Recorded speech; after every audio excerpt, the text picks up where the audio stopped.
estudo durante esses meses de dezembro, janeiro, ouvindo a voz de Deus para instruir a igreja, o Senhor me mostrou na luz da palavra, no Evangelho, 8 mesas que Jesus sentou.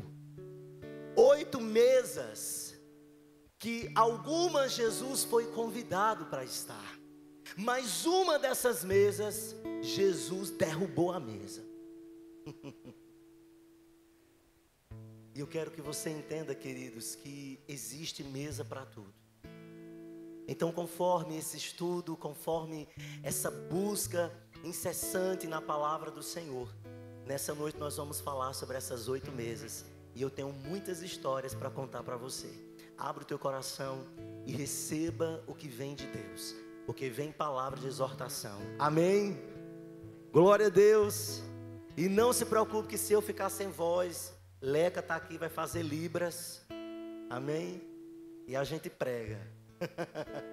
Aleluia. Queridos, abra comigo em Lucas capítulo 7, versículo 36. Nós vamos falar sobre a primeira mesa. A primeira mesa que o Senhor Jesus esteve ali assentado, foi a mesa do perdão. Diga comigo, a primeira mesa, a mesa do perdão. E cada mesa, queridos, vai contar uma história. Cada mesa vai trazer para nós ensinamentos, porque toda mesa que Jesus está sentado, essa mesa é transformada. Há mudanças nessa mesa. Nós somos edificados quando Jesus ali está trazendo seus ensinamentos. E em Lucas capítulo 7, versículo 36, eu vou ser um pouco mais rápido, porque nós temos muitos textos. Se você não conseguir abrir, você vai lendo na TV. A palavra do Senhor diz que nessa primeira mesa do perdão, Jesus foi convidado por um fariseu. Queridos, um convite muito estranho, um convite inusitado, porque um fariseu, um homem conhecedor da lei, convidar aquele que pelo qual eles não consideravam como Messias. E muitos criam que Jesus era o falso profeta. E os fariseus estavam ali entranhados e envolvidos nas multidões, à espera de em algum momento Jesus falar algo que viesse divergir com a lei. Mas a Bíblia diz que esse fariseu recebeu Jesus na sua casa. E conta a história, leia comigo no versículo 36, diz assim: convidado por um dos fariseus para jantar, Jesus foi à casa dele e reclinou-se à mesa. Pode passar. Ao saber que Jesus estava comendo na casa do fariseu, uma mulher pecadora daquela cidade, ela trouxe um frasco de alabastro com perfume. Em outras versões, eu não sei, mas a minha, que é a original, aqui do original, essa Bíblia é uma bênção. Ela fala que essa mulher é uma mulher de muitos pecados. E quando a palavra diz que era uma mulher de muitos pecados, eu quero que você imagine como era a vida dessa mulher. E para aquela época, para aquela sociedade, era uma pessoa que não poderia ter acesso. E principalmente, uma pecadora entrar na casa de um fariseu, um homem de uma hierarquia, um homem que vivia uma titularidade diante da sociedade. Fariseus não poderiam se achegar a pecadores ou caminhar com pecadores. Mas a Bíblia diz que Jesus estava ali, reclinado na mesa da casa desse fariseu. E diga comigo, de repente, uma mulher de muitos pecados ficou sabendo que Jesus ali estava. Essa mulher entendeu que havia uma mesa do perdão. Essa mulher entendeu que ela não queria mais continuar a viver uma vida de pecado, uma vida distante da presença de Jesus. E eu não sei se você leu aqui, queridos, mas em nenhum momento a palavra está dizendo que essa mulher foi convidada. Diga comigo, ela foi uma intrusa. Essa mulher, ela foi ousada. Ela ficou sabendo que Jesus estava na casa do fariseu. E ela disse: eu vou nessa mesa. Eu vou me reclinar essa mesa, porque eu preciso desse Jesus. Independente do que vão dizer, independente do que vão falar, independente se vão me colocar para fora, independente se é a casa do fariseu, se eu vou ser expulsa, se eu vou ser apedrejada, mas eu quero a mesa do perdão. Eu quero esse Jesus. E eu imagino, queridos, esse jantar ali preparado. Eu imagino essa mesa, a casa de um fariseu. Provavelmente havia muitas delícias naquela mesa. Jesus, aparentemente um convidado especial, mas um convidado especial que não foi tratado com dignidade e honra. Um convidado especial que não foi tratado por esse fariseu como ele tratava outros convidados. Porque era costume dos judeus, ao receber pessoas na sua casa, e ao chegarem na sua casa, a primeira coisa que deveria ser feita era os pés serem lavados. E Jesus entrou naquela casa e os seus pés não foram lavados. Outro costume judeu era ungir a cabeça dos convidados, e a cabeça de Jesus não foi ungida. Sabe, queridos, a forma como esse fariseu tratou Jesus foi uma forma superficial. Ele não tratou com honra, ele não tratou com dignidade. Mas a Bíblia diz que uma pecadora, diga comigo, uma pecadora, uma improvável, a Bíblia diz que ela invadiu a casa, mas ela chegou lá com um vaso, um frasco de alabastro com perfume. E a palavra do Senhor diz que ela se lançou aos pés de Jesus e derramou o perfume, ungiu os pés de Jesus e enxugou com seus cabelos. Essa mulher acessou a mesa do perdão.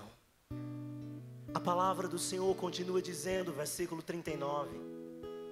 Ao ver isso, o fariseu que o havia convidado disse a si mesmo: se esse homem fosse profeta, saberia que está tocando nele uma pecadora. Versículo 40.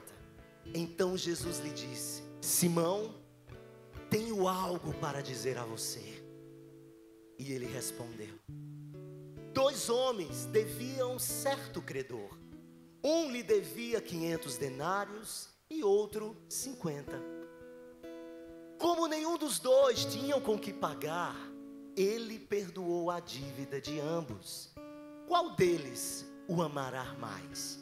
Simão respondeu: suponho que aquele a quem foi perdoado a dívida maior. Você julgou bem, disse Jesus. E em seguida virou-se para a mulher, aquela pecadora, e disse a Simão: vê essa mulher? Entrei na sua casa, mas você não me deu água para lavar os pés. Ela, porém, molhou os meus pés com lágrimas e enxugou com cabelos. Você não me saudou com um beijo, mas essa mulher, desde a hora que eu entrei aqui, não parou de beijar os meus pés. Você não ungiu a minha cabeça, Simão, com óleo, mas ela derramou perfume nos meus pés. Por isso, digo a você, ela amou muito, porque seus muitos pecados lhe foram perdoados. Mas aquele a quem pouco foi perdoado, pouco ama. Sabe, queridos, você pode ter entrado aqui, você pode ter entrado nessa casa de oração, se sentindo um dos maiores pecadores, se sentindo um improvável, uma pessoa indigna de acessar a Santa Ceia. Pode até ser que você nem sabia que era culto de ceia, e quando você chegou aqui você disse: meu Deus, misericórdia de mim, é ceia. Com um coração religioso e um coração que se autocondena. Mas eu quero te dizer uma coisa, queridos: o Jesus do Evangelho é aquele que perdoa o de muitos pecados. Jesus não é aquele que se impressiona com aqueles que o convida para estar por perto, mas Jesus se impressiona com aqueles que se entregam totalmente na presença dele. E muitos de nós convidamos Jesus, recebemos Jesus como esse fariseu, acolhemos Jesus, assentamos Jesus numa mesa, mas a forma como nós agimos diante dele é uma forma desonrosa. Eu não sei quem é você nessa mesa. Eu não sei qual é o seu lugar, se o seu lugar é deste fariseu que julga, porque a palavra do Senhor disse que o fariseu, ele falou para si mesmo e disse: esse homem não pode ser um profeta. Como ele é um profeta se ele está tocando, falando com essa pecadora? Mas eu preciso que você entenda algo, queridos. Não são os nossos muitos pecados que vão afetar o coração de Jesus, mas é o nosso muito ir à presença dele que afetará o seu coração e que ele nos perdoará por completo. É a forma como eu venho humildemente. Aquela mulher tinha todos os motivos para não entrar naquela casa. Aquela mulher tinha todos os motivos para não invadir aquela mesa. Mas algo dentro dela gritava, ela precisava de Jesus, ela precisava do Messias, ela precisava daquilo que havia nele, ela queria tocar nele, ela queria fazer alguma coisa por ele, mesmo sendo uma grande pecadora. Mas os seus pecados não fizeram impedi-la de acessar Jesus. Sabe o que é que o diabo está fazendo? Trazendo sentimentos de culpa, aprisionando você na culpa, para que você ache que Deus não vai te perdoar e que você não é digno de experimentar daquilo que Jesus tem para mim e para você, que foi conquistado na cruz do Calvário. Mas um coração contrito, um coração quebrantado, um coração humilde, um coração que se arrepende, um coração que se rende, um coração que vai para a mesa do perdão, tem acesso à presença do Senhor.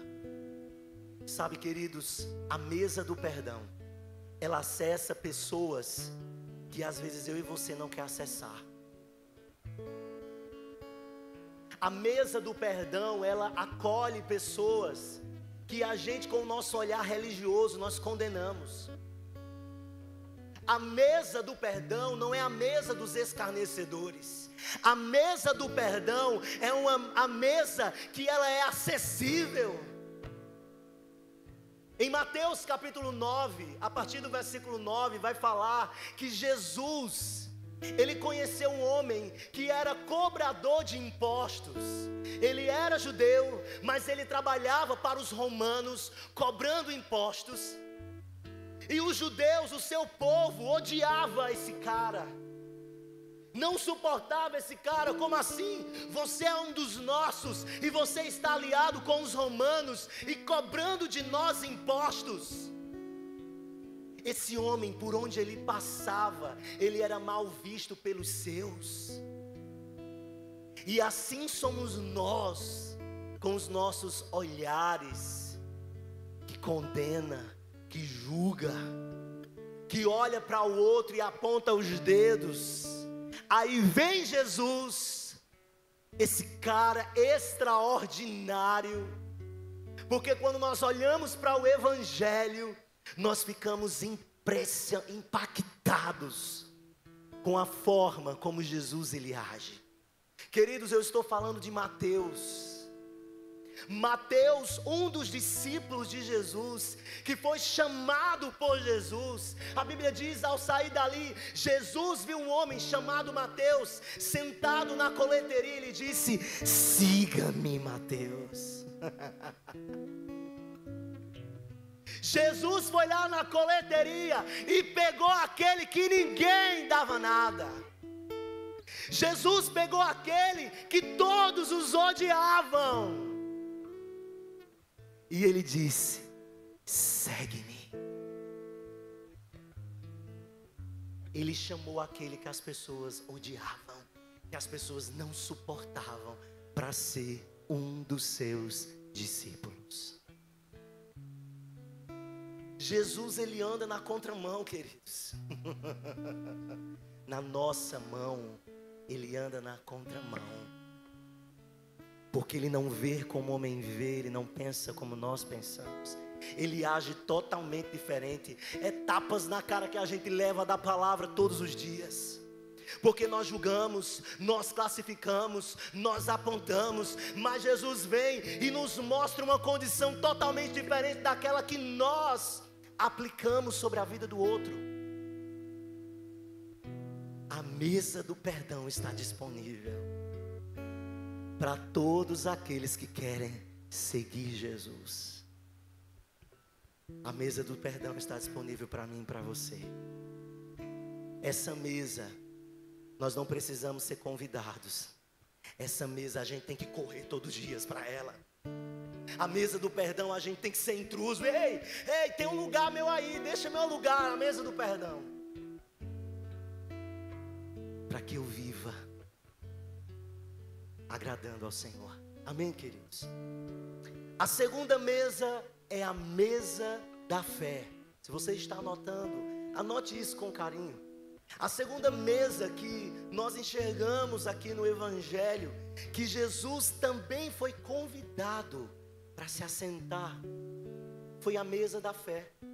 A mesa da fé encontra-se em Mateus capítulo 15, a partir do versículo 22. Nós vamos contar mais uma história. Jesus mais uma vez foi convidado para uma casa, para se assentar numa mesa. E a Bíblia diz em Mateus capítulo 15, versículo 22, uma mulher cananeia, natural dali, veio a ele, gritando: Senhor, filho de Davi, tem misericórdia de mim. Minha filha está endemoniada e sofrendo muito. Jesus, porém, não lhe respondeu nenhuma palavra. Queridos, pelo amor de Deus, eu acho incrível Jesus. Às vezes Jesus brinca com a gente, né? A mulher desesperada, com o amor da sua vida, sua filha endemoniada, a Bíblia diz que ela clamou, ela chegou gritando: Jesus, filho de Davi, né? Pedindo ajuda.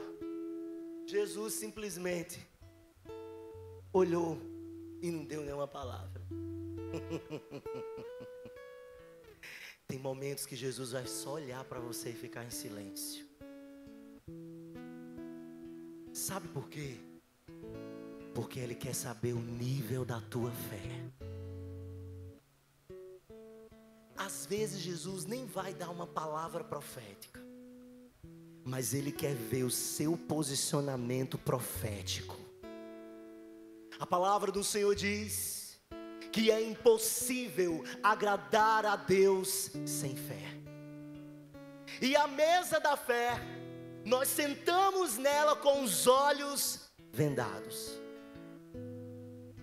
A gente senta na mesa da fé sem saber o que está posto. A gente senta na mesa da fé sem saber o que nós vamos comer. Mas quem senta na mesa da fé confia no que o Senhor preparou. Agora que eu estou te vendo, glória a Deus.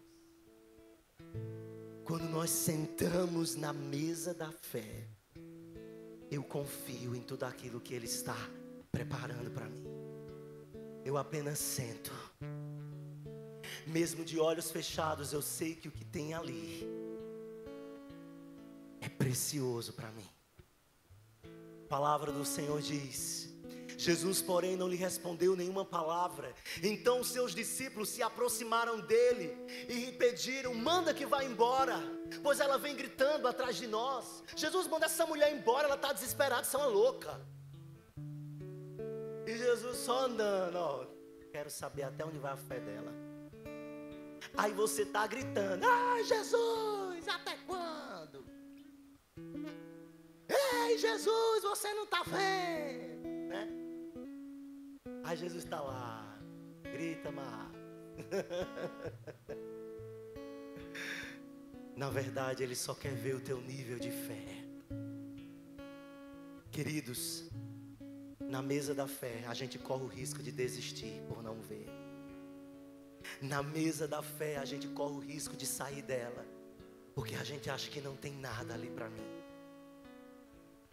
Mas quando o nosso coração abandona toda a incredulidade e está firmado na fé, inabalável, eu consigo colher tudo e me alimentar de tudo que Ele provê para mim.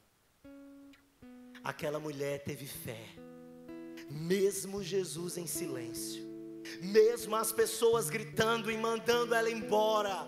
Ei, menino, tu ainda está acreditando nisso? Isso não vai acontecer não, vai embora. Aí você, de olhos fechados: eu creio, porque eu não caminho pelo que eu vejo, eu caminho pelo que eu creio. Independente se Ele está me respondendo ou não, eu creio, então somente. E eu continuo a caminhar. E a Bíblia diz que Jesus andava e ela atrás. Ei! Ei! Porque ela tinha fé. A mulher cananeia, ela tinha um lugar, uma cadeira cativa na mesa da fé. E nós, como cristãos, queridos, nós precisamos ter essa mesa cativa. Olhe para quem está do seu lado e diga assim: ei, você tem uma mesa, uma cadeira cativa na mesa da fé. Só que tem gente, queridos, cristãos, crentes, gente aqui, ó, né? Que fica brincando, igual aquela brincadeirazinha assim. Agora, né? Aí você não vai, né, inteligente, aí pronto, aí fica sem cadeira, aí sai da fé. Queridos, quem entende a mesa da fé tem cadeira cativa. Eu saio daqui, ninguém me tira.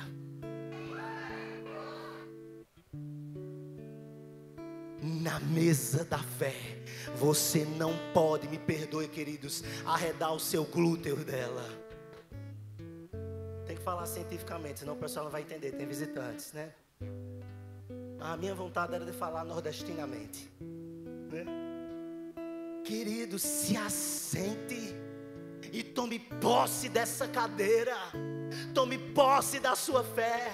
Sabe, a palavra do Senhor continua dizendo no versículo 24: e ele respondeu: não fui enviado senão as ovelhas perdidas do povo de Israel. A mulher veio, adorou de joelhos e disse: Senhor, ajuda-me. Ela se prostrou, ela o adorou, ela se lançou. E agora vem o mistério. E ele respondeu para essa mesa imaginária.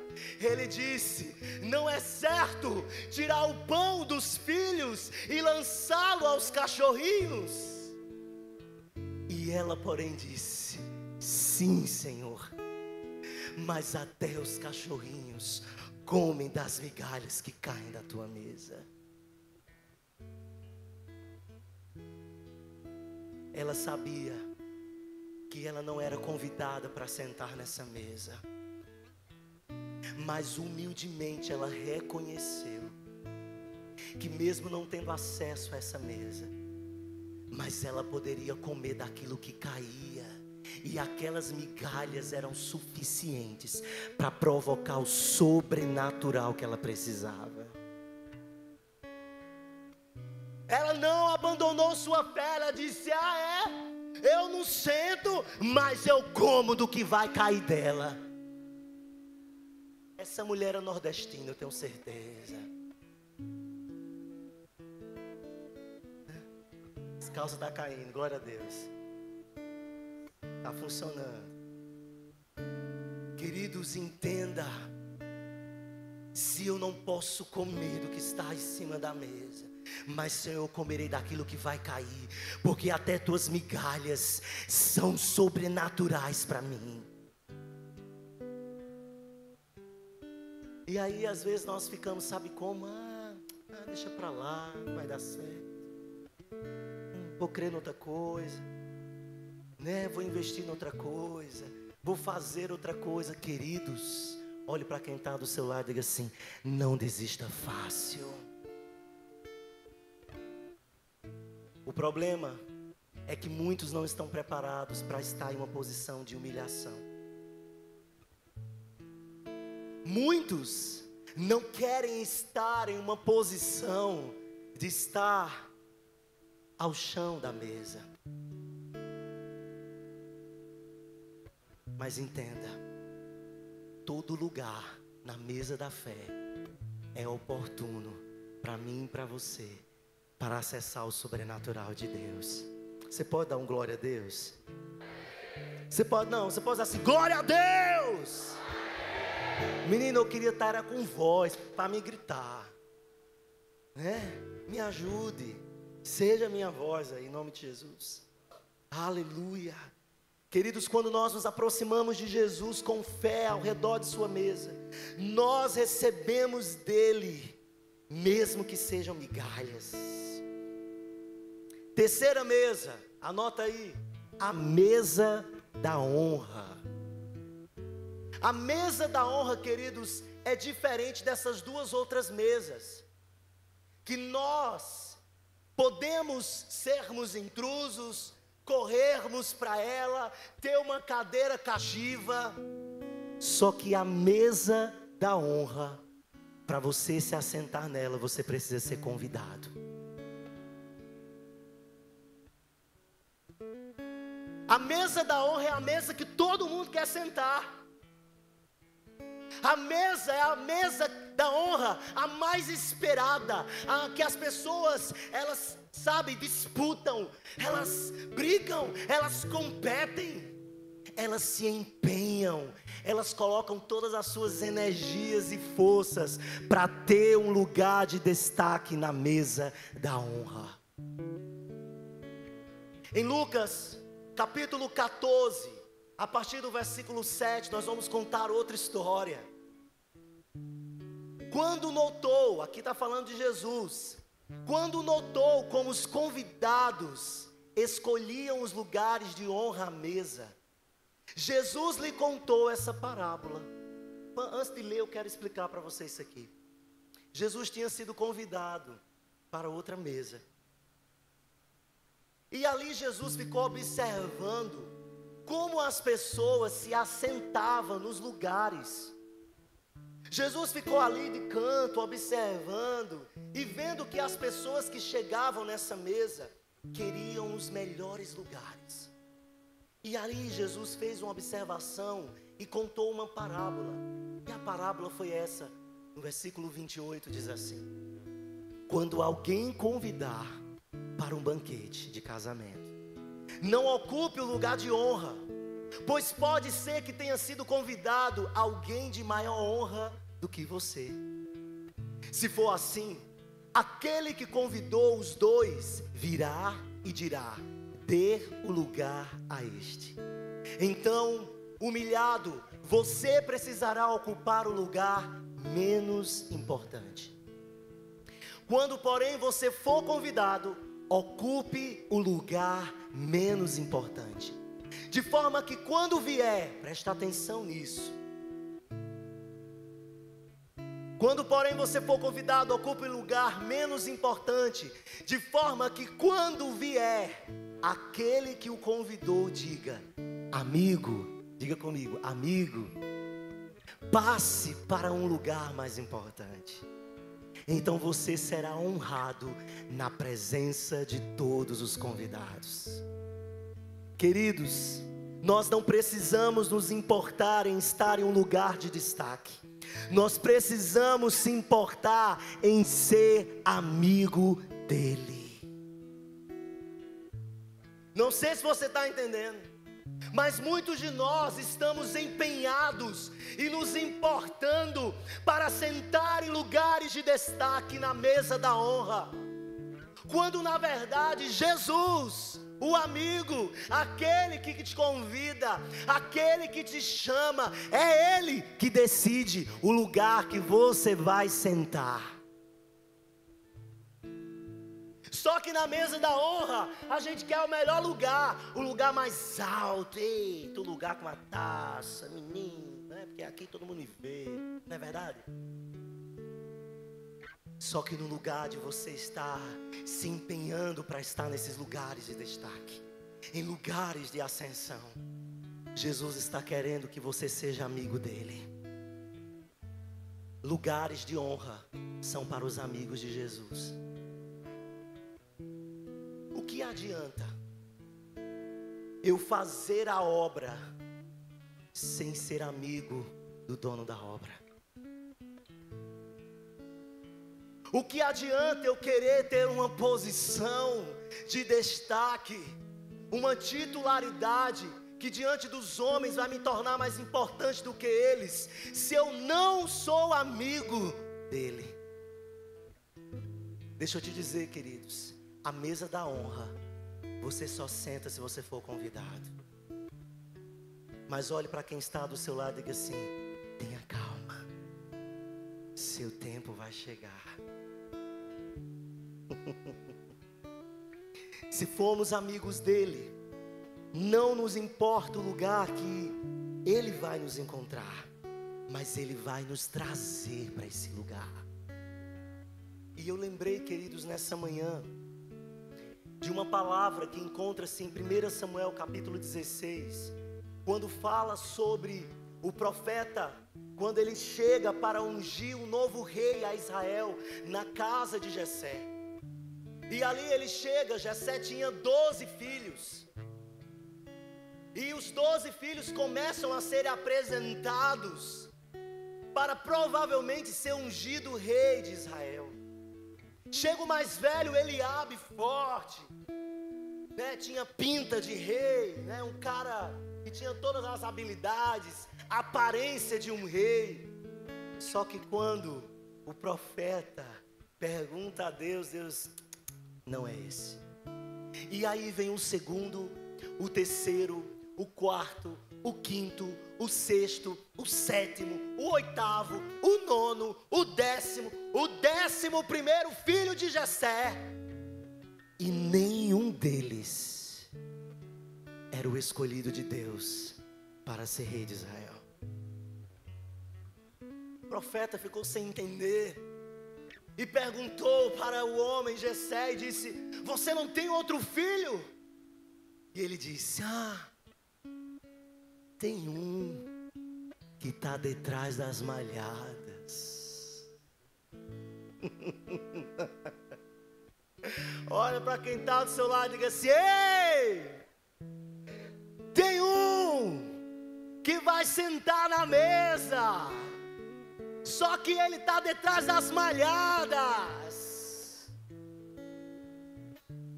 Nem o próprio pai dele reconhecia que ele tinha capacidade para ser rei. Nem o pai dele lembrou. Foi necessário o profeta insistir: ei, não tem outro. Sabe o que foi que o profeta disse? Nós só vamos se assentar à mesa quando ele chegar.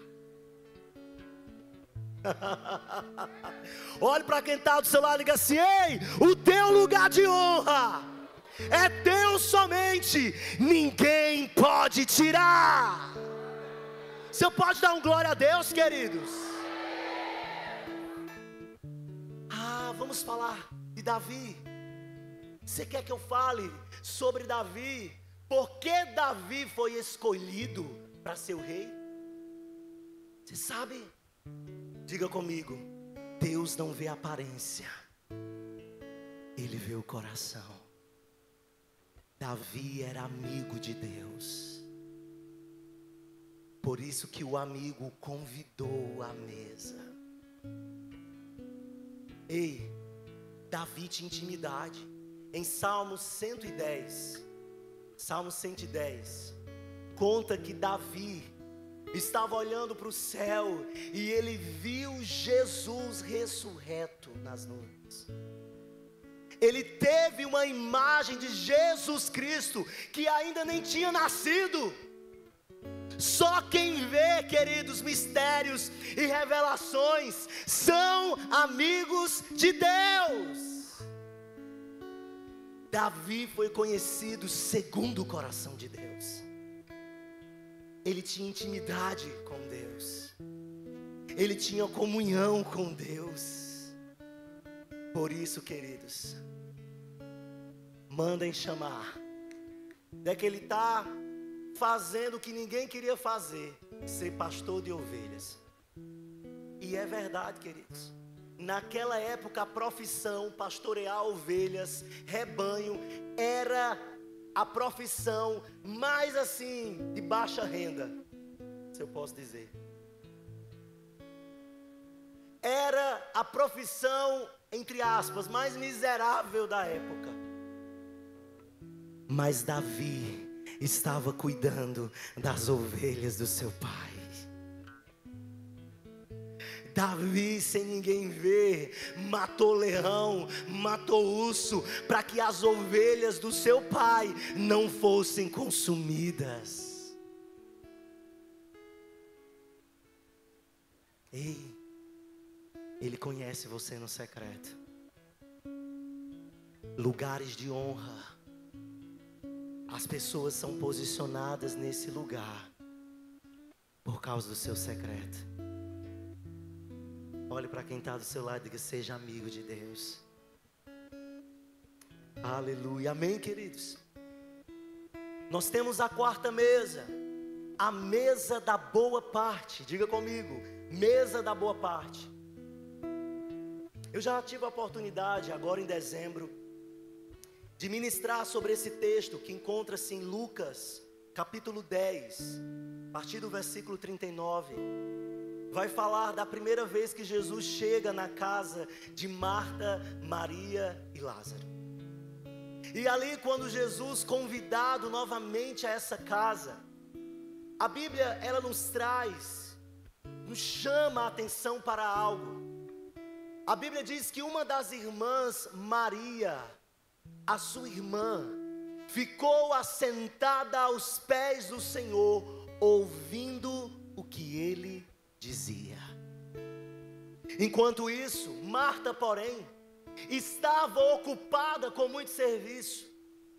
Então se aproximou de Jesus e disse: Senhor, não te importas que a minha irmã tenha me deixado sozinha com o serviço?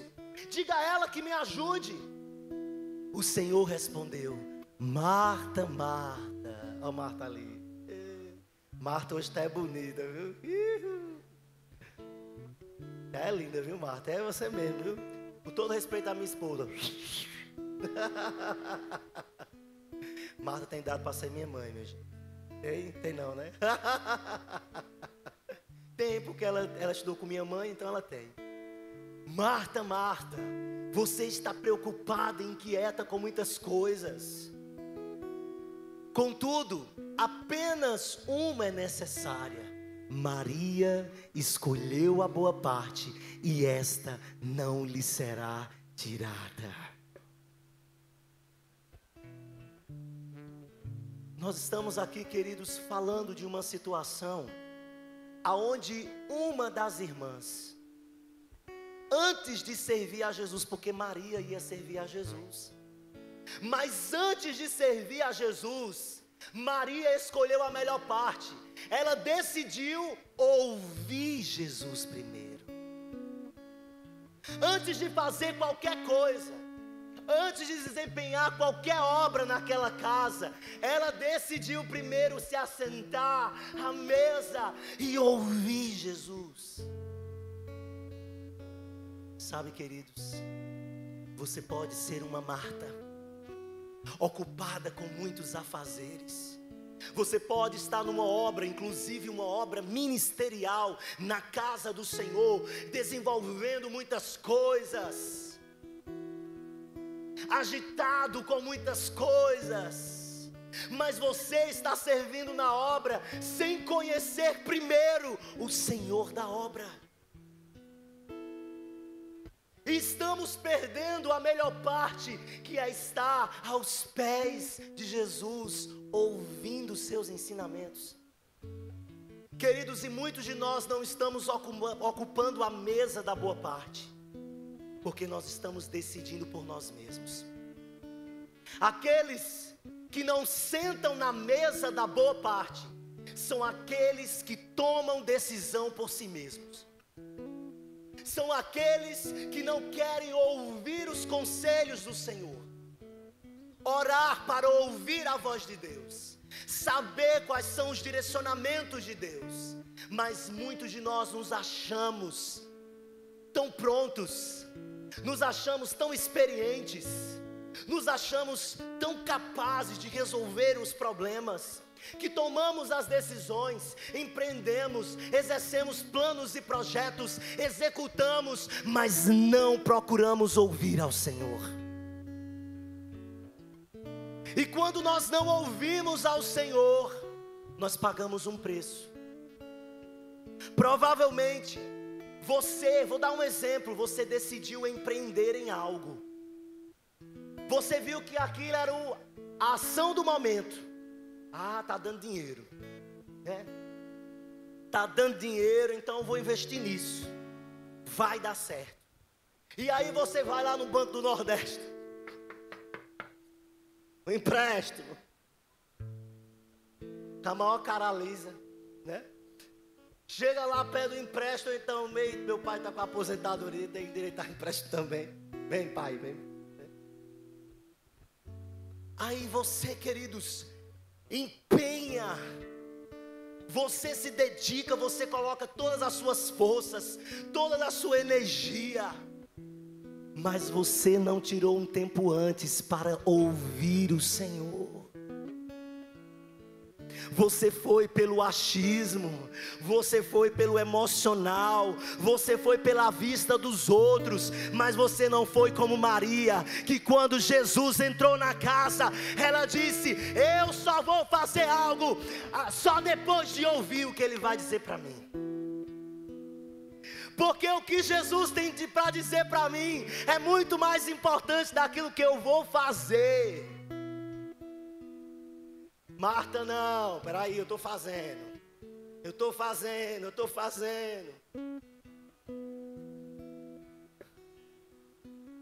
Jesus olhou para Maria e disse: eu não tirarei a boa parte de você, Maria. Eu não tirarei a minha presença. Maria se tornou íntima de Jesus. Maria acessou um lugar no coração de Jesus que poucos alcançavam. Às vezes, vou dar outro exemplo aqui, queridos. Vou falar isso porque o Espírito Santo me conduz a falar.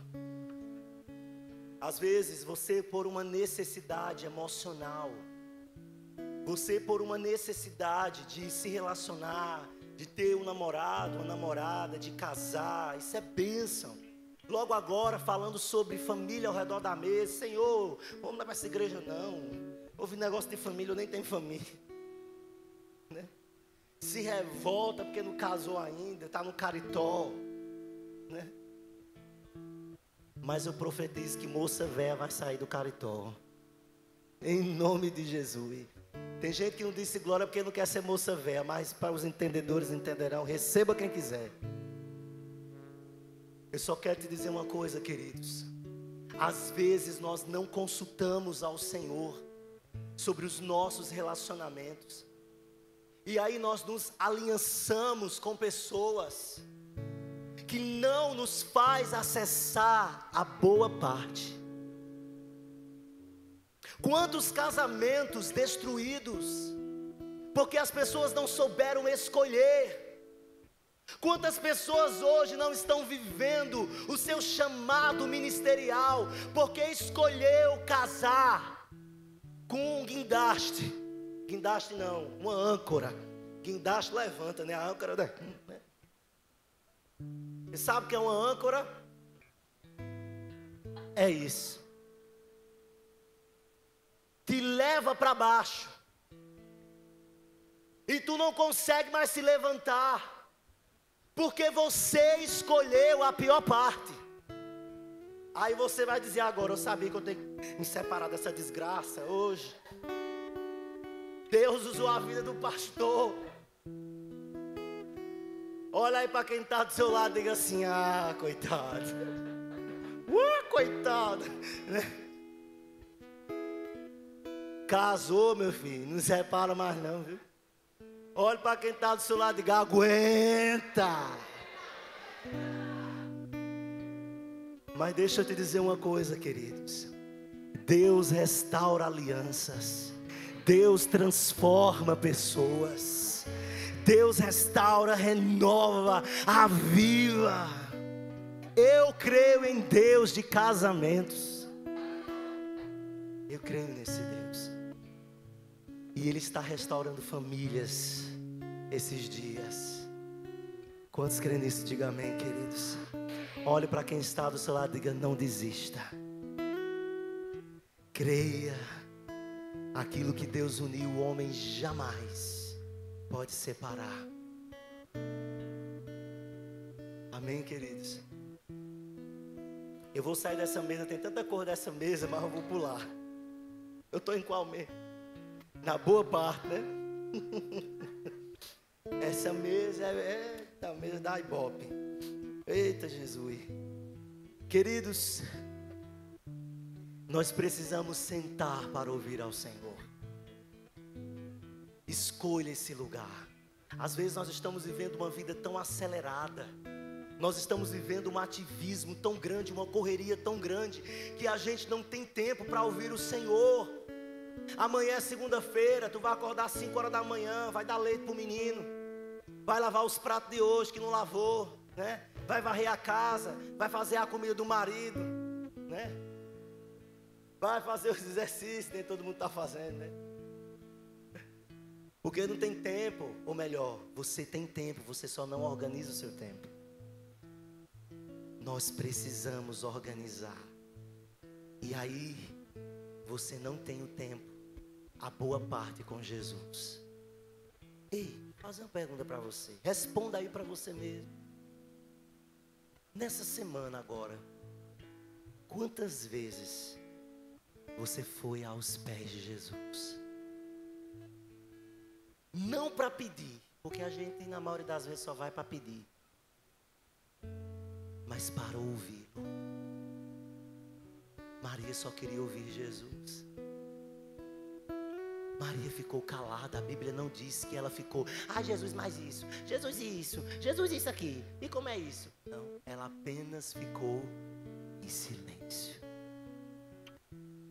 Às vezes nós estamos numa vida tão agitada que a gente nem consegue mais ficar em silêncio. O nosso natural é ter que falar. Para mim que sou uma pessoa verborreica é difícil às vezes ficar em silêncio.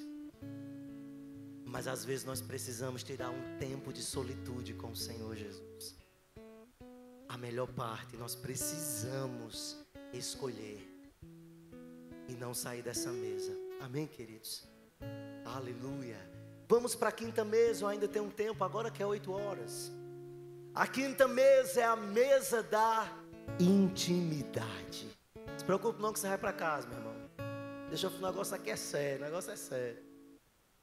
A mesa da intimidade, João capítulo 12, versículo 1. A mesa da intimidade não é para todos. Você, quando se trata de intimidade, você não coloca qualquer pessoa na sua mesa. Você só coloca pessoas que você tem intimidade. E nós estamos vendo aqui Jesus voltando para a casa de Maria e Marta. Agora vamos observar Jesus voltando para a mesma casa, para a mesma família lá em Betânia. E a gente vai ver agora como é que os personagens se encontram. A Bíblia diz que 6 dias antes da Páscoa, 6 dias antes de Jesus ser crucificado, ele chegou a Betânia, onde vivia Lázaro, a quem ele ressuscitara dentre os mortos. Ali prepararam um jantar para Jesus. Marta o quê? Meu Deus, não aprendeu. Meu irmão, diga de novo, Marta. A mulher não aprendeu, minha gente. A mulher continuou, meu irmão. Jesus visitou novamente a casa dela. Ela não aprendeu sobre a boa parte. Tem gente que não aprende. Olha para quem está do seu lado, pelo amor de Deus, aprenda, diga. Queridos, até quando nós vamos aprender? Nós perdemos a boa parte. E quando nós temos mais uma oportunidade, a gente continua na maioria das vezes fazendo o mesmo. O que é que Marta estava fazendo? Servindo. Enquanto Lázaro estava à mesa com ele. Agora vamos ver Maria. Presta atenção em Maria. Ó, vai. 3. Então, Maria, tão íntima de Jesus, pegou uma litra de nardo puro, que era um perfume caro, e derramou sobre os pés de Jesus, e os enxugou com os cabelos, e toda a casa se encheu com a fragrância do perfume. Você pode dar um glória a Deus? Queridos, Maria continuou em intimidade com Jesus. A melhor parte não lhe foi tirada. Enquanto sua irmã permaneceu arrumando a casa. Eu quero te fazer uma pergunta, queridos. Nessa mesa da intimidade, quem é você? Aquele que ainda continua fazendo as coisas que fazia antes? Ou você é aquele que acessou um lugar de intimidade ao ponto de se derramar aos pés de Jesus? Pessoas que têm intimidade, elas sentem, ou melhor, elas exalam uma fragrância. Tem pessoas que nem precisam falar, elas só precisam chegar em ambientes e as pessoas percebem. Fernanda tem um cheiro diferente, Fernanda. Não é Rinodê, não é Avon, né? Mas Fernanda tem cheiro de Jesus. Rapaz, depois que Carol chegou aqui, a atmosfera da minha casa mudou. Meu Deus, depois que Mônica chegou, a atmosfera da minha casa mudou. Parece que Jesus veio com ela. Queridos, aqueles que vivem aos pés de Jesus exalam de um bom perfume.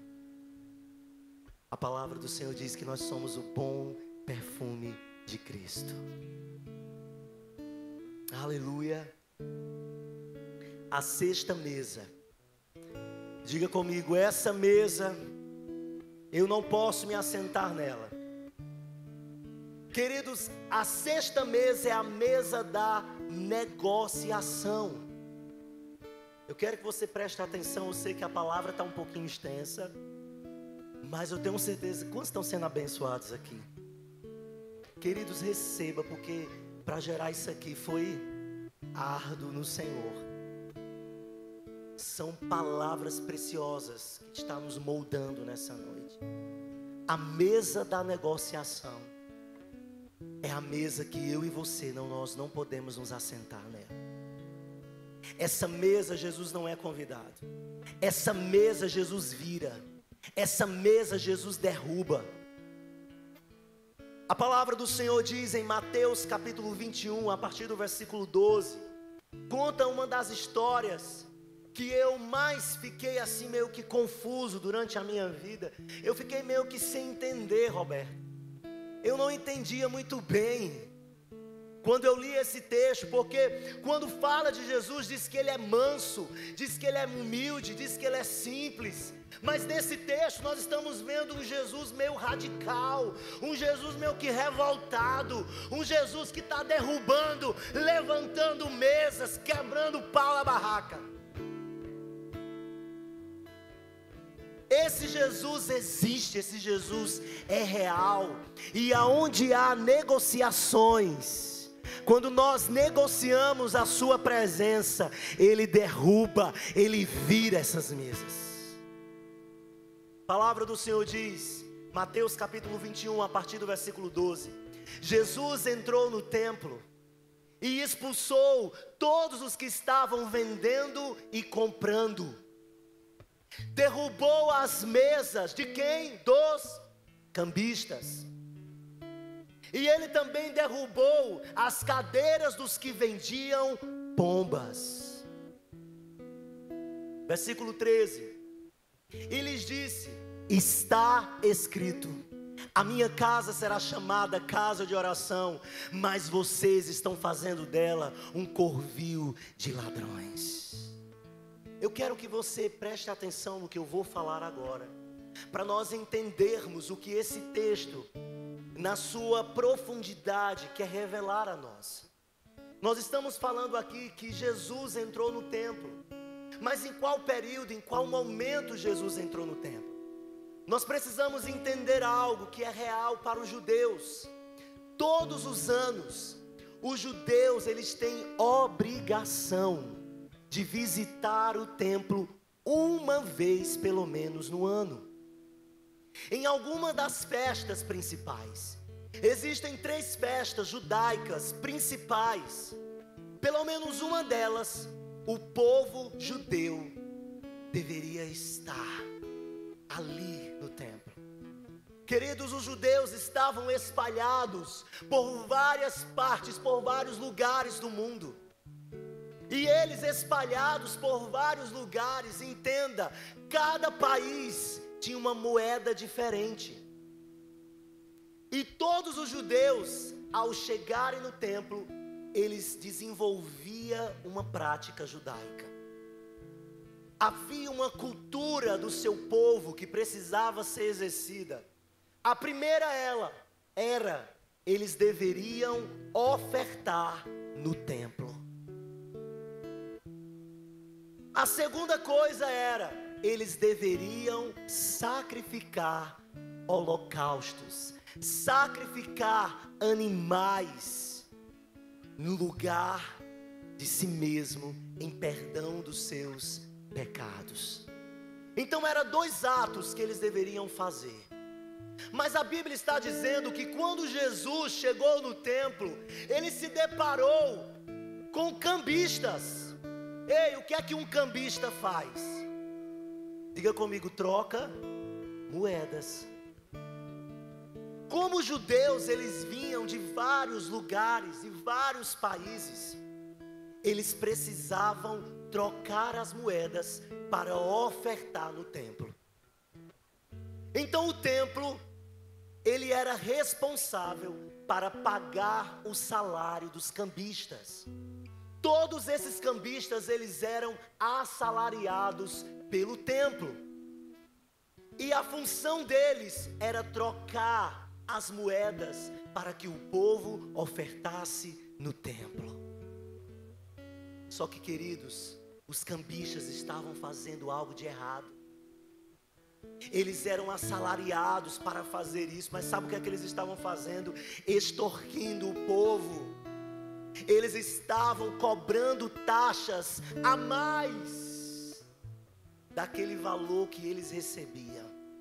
E essa prática de cobrar taxas do povo de Deus, do povo judeu, era uma prática errada. E Jesus, ao chegar e ver aquilo, a Bíblia diz que ele derrubou as mesas dos cambistas, porque os cambistas estavam destratando o povo de Deus. E o pior da história agora, que Jesus ficou revoltado, porque as pessoas, os judeus, estavam terceirizando o seu culto, o seu ritual de adoração ao Senhor. Como assim, pastor? Além de Jesus derrubar as mesas dos cambistas, ele também derrubou as cadeiras dos que vendiam pombas. O que é que tem a ver essas pombas? Essas pombas estavam sendo vendidas para que eles as comprassem para sacrificar. Então, o que é que as pessoas faziam? Elas deveriam trazer cordeiros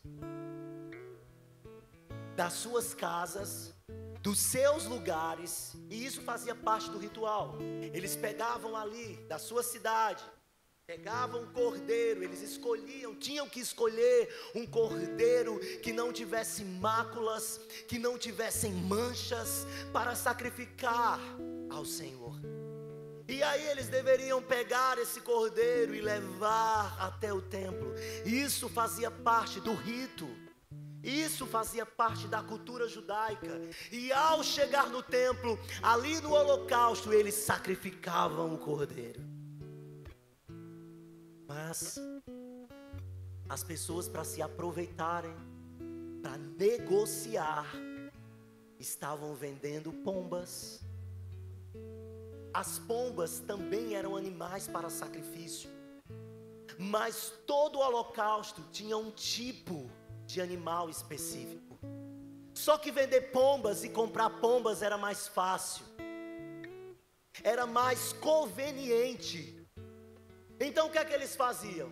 Eu não vou sair da minha terra, andar quilômetros para ir para o templo carregando um cordeiro. Vamos saber o que é que eu vou fazer? Eu vou chegar lá no templo, vai ter o povo que está vendendo as pombinhas, eu vou comprar as pombinhas. Isso modificava a adoração do povo. No lugar de cordeiros, pombas eram sacrificadas. Sabe, queridos, a mesa da negociação, ela nos traz um ensinamento nessa noite, que muitos de nós estamos terceirizando a nossa adoração. Muitos de nós, na nossa prática de adoração ao Senhor, nós estamos colocando outros para serem responsáveis daquilo que nós devemos produzir para Ele. E nós fazemos isso com a igreja. Aos domingos, você passa a semana todinha sem ter uma vida de devoção ao Senhor, sem ter uma vida de adoração a Ele. Mas quando você vem à casa do Senhor, você prefere comprar pombinhas, no lugar de trazer lá da sua casa o cordeiro que você preparou toda a semana diante do Senhor.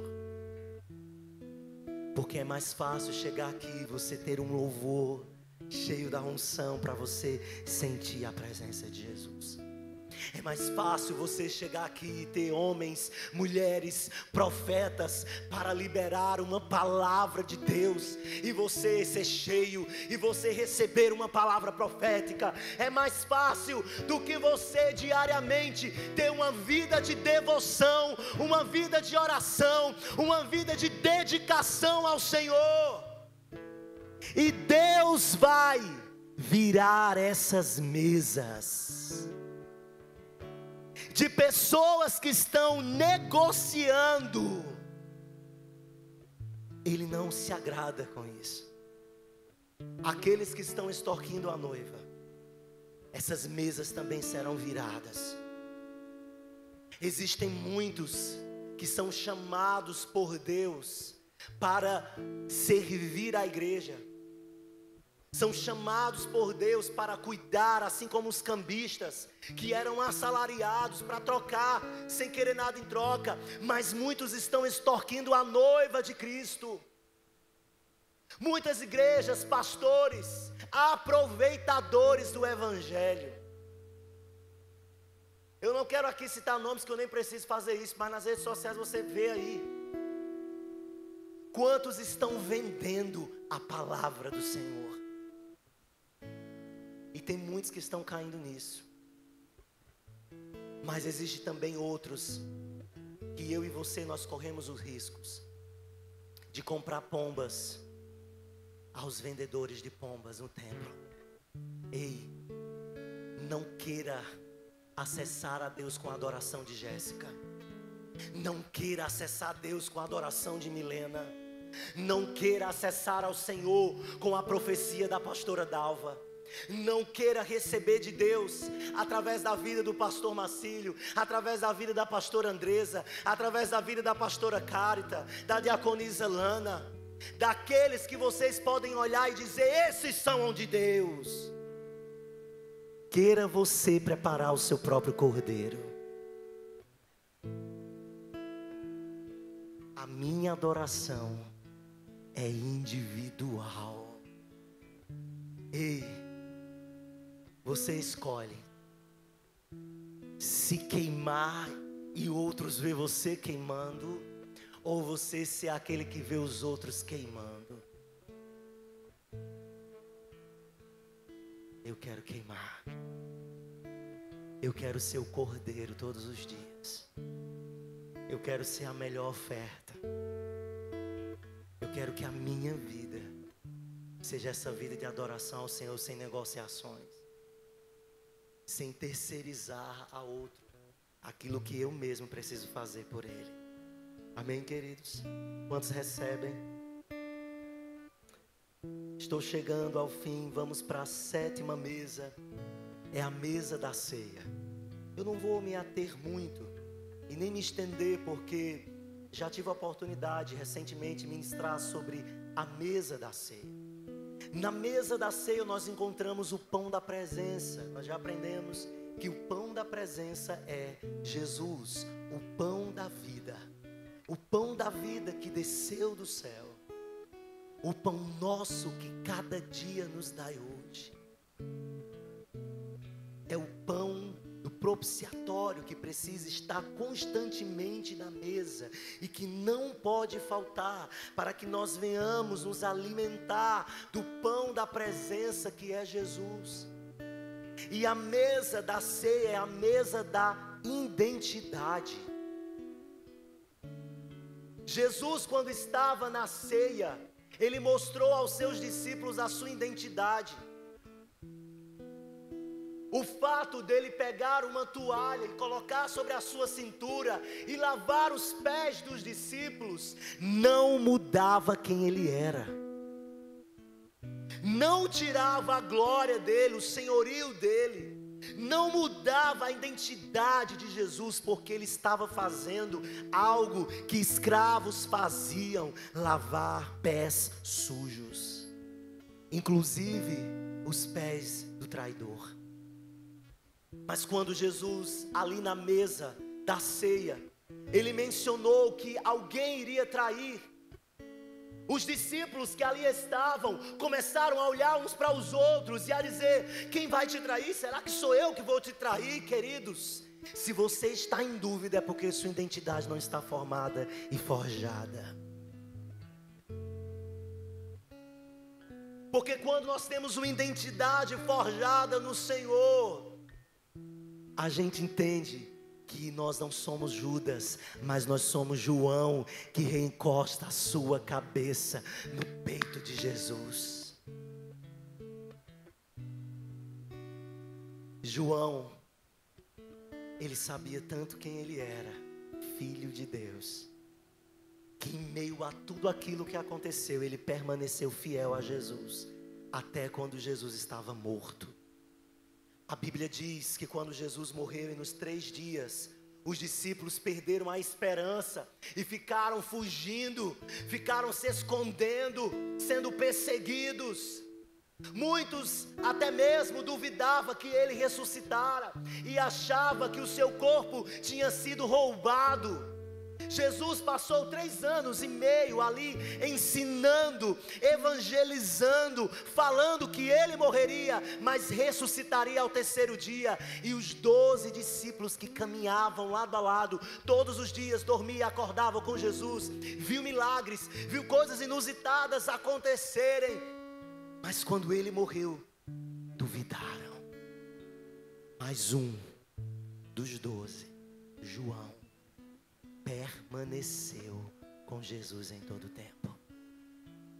Nos 3 dias que Jesus estava no sepulcro, João foi o único que cuidou da mãe de Jesus, que não abandonou a mãe e os irmãos, não abandonou a família de Jesus.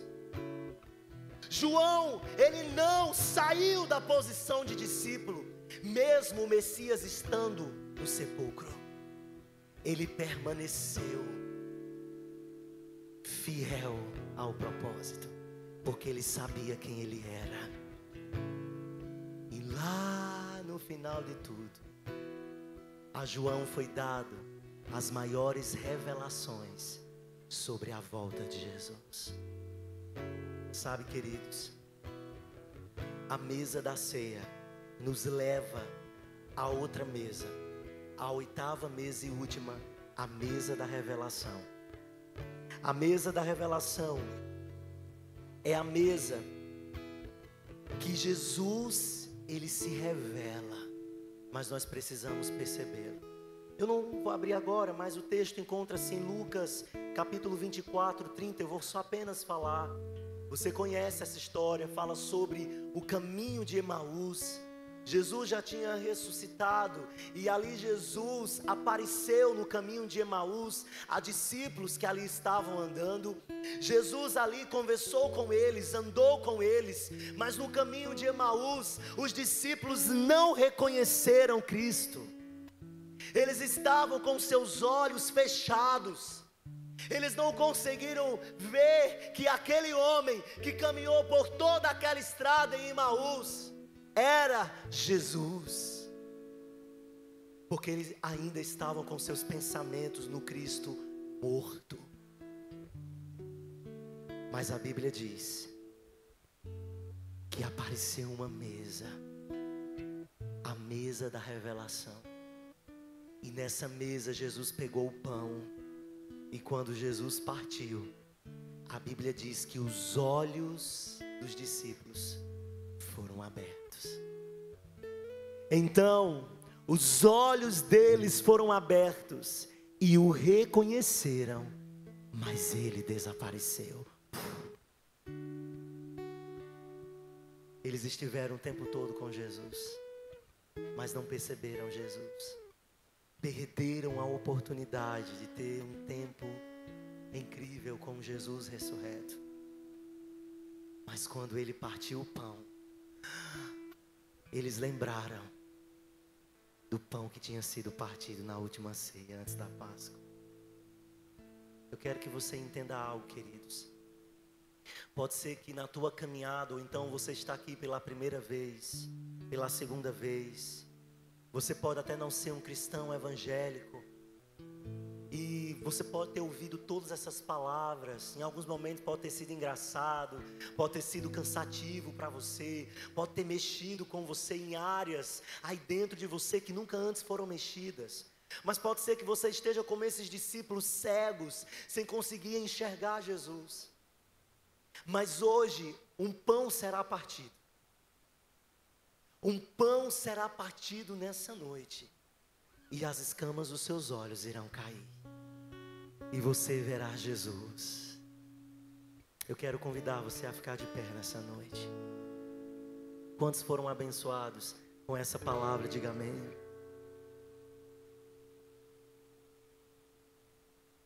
Eu sei que foram muitas histórias. Eu fiquei até triste com Deus, porque eu disse: Deus, poderia ser 8 pregações.